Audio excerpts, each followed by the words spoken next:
గ్రామీణాభివృద్ధిపై నియోజకవర్గాల వారీగా పుస్తకాలు ఇస్తున్నారట పవన్ కళ్యాణ్ గారు. వాటిని ఆవిష్కరించారట. 2 ఏళ్ల ప్రగతిపై సమగ్ర నివేదిక అంట. మరి అంత ప్రగతి ఎట్లా ఎప్పుడు వచ్చేసిందో ఏం కాదు. రైట్. తిరుమల లడ్డూలో జంతు కొవ్వు కలవలేదు, శాసన మండలి సాక్షిగా మంత్రి ఆనం వెల్లడి. పామాయిల్ కొన్ని రసాయనాలు మాత్రమే కలిశాయంటూ సిట్ నివేదిక.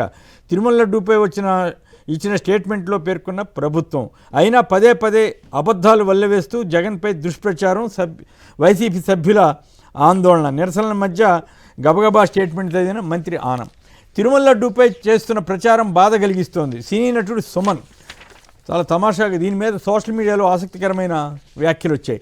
ఒక సినిమాలో వెంకటేశ్వర స్వామి పాత్ర పోషించిన ఒక నటుడు, అంటే సుమన్ గారు ఈ పాత్ర పోషించాడు కదా అన్నమయ్య సినిమాలో కదా, లడ్డూపై జరుగుతున్న అసత్య ప్రచారాలను ఖండించాడు.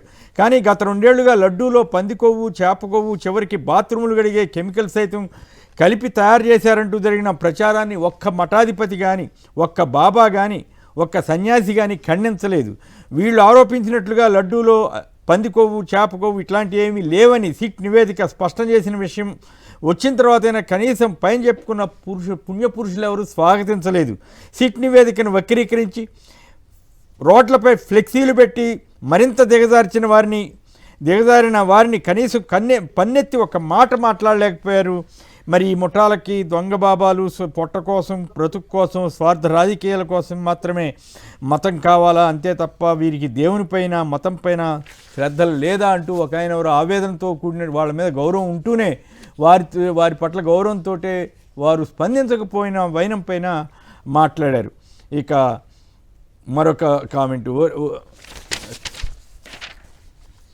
కులం చూసి ఓటేయండి అన్నది నువ్వే, తెలంగాణ ఇవ్వడం వల్ల 11 రోజులు అన్నం తినడం మానేసా అన్నది నువ్వే, మొన్న తెలంగాణ వాళ్ళ దిష్టి తగిలిన కోనసీమ మంటల్లో పడిపోతున్నాయన్నది, ప్రాంతాల మధ్య చిచ్చు పెట్టింది నువ్వే, అసలు ఏ ఆధారాలు లేకుండా లడ్డూ విషయంలో మెట్లు కడిగి కాషాయం బట్టలు వేసి చిచ్చు పెట్టింది నువ్వే అంటూ పవన్ కళ్యాణ్ గారు నిన్న అసెంబ్లీలో చేసిన వ్యాఖ్యల మీద పలువురు సోషల్ మీడియాలో స్పందించారు.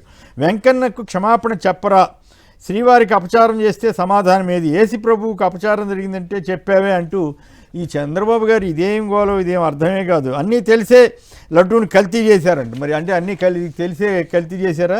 మరి చంద్రబాబు గారి ప్రభుత్వం వచ్చిన తర్వాత జరిగిన దాని మీద మాట్లాడుతున్నారా? ఎట్లా చేస్తున్నారు? కూటమి విచ్ఛిన్నానికి కుట్ర, 11 మంది ఉన్నా 1100 మంది ఉన్నట్లు మాట్లాడుతున్నారంటూ వాళ్లే కల్తీ చేస్తారు, వాళ్లే బూతులు మాట్లాడతారు.